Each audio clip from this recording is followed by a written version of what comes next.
Good morning, my dearest students. I hope all of you are in good health. Today, we are going to learn a new topic of grammar. Today, we are going to learn about future tense. So what is future tense? We are going to look into it after this. But first, I would like to recap what we have learned in previous lessons.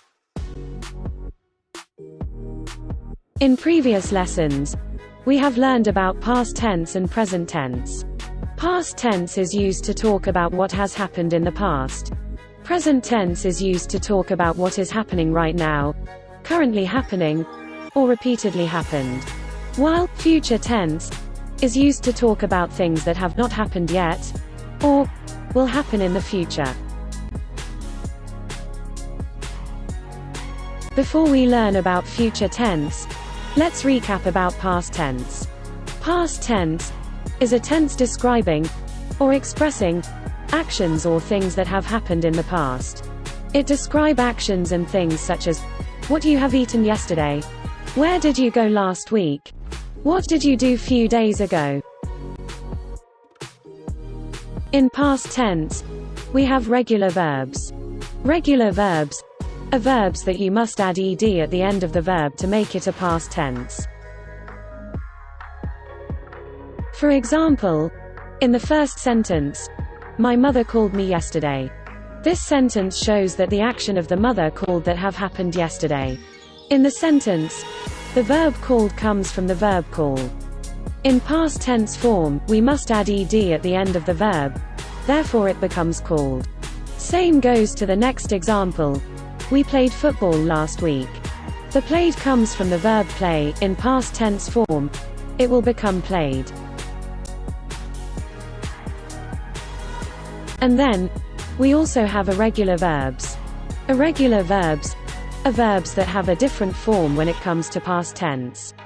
Different form here meaning that the word will be changed to another word that has different spelling and pronunciation. Let's look at the examples. Lisa spoke to her sister, Khadija.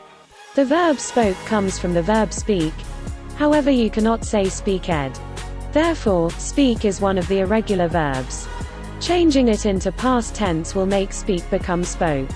Next, my best friend wrote me a letter on my birthday last week. The verb wrote comes from the verb write. Again, there is no such word righted.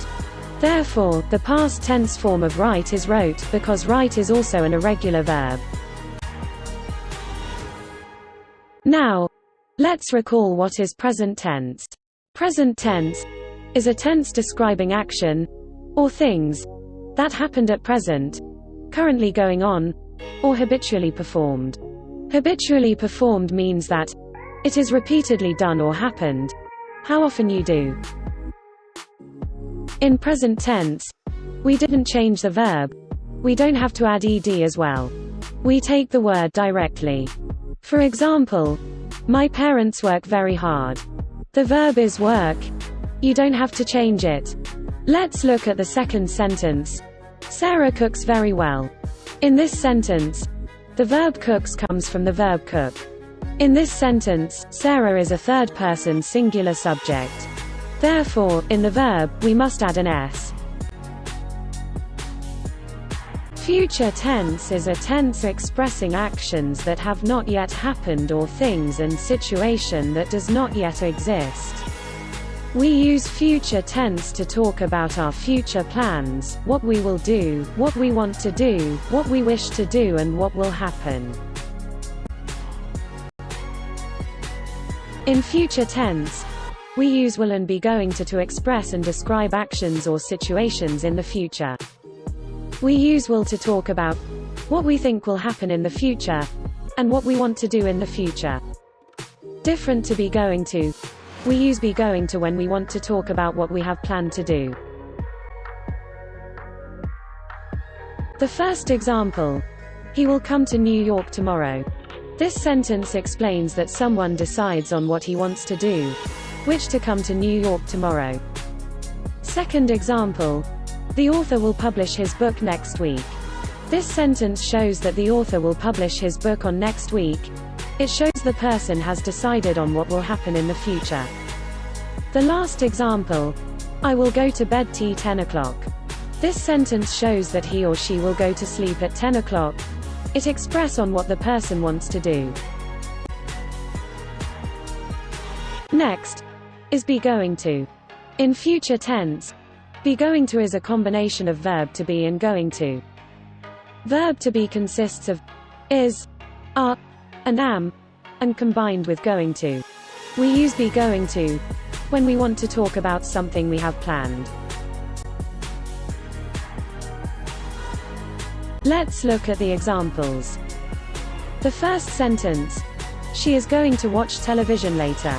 This sentence shows that the girl has planned to watch television later.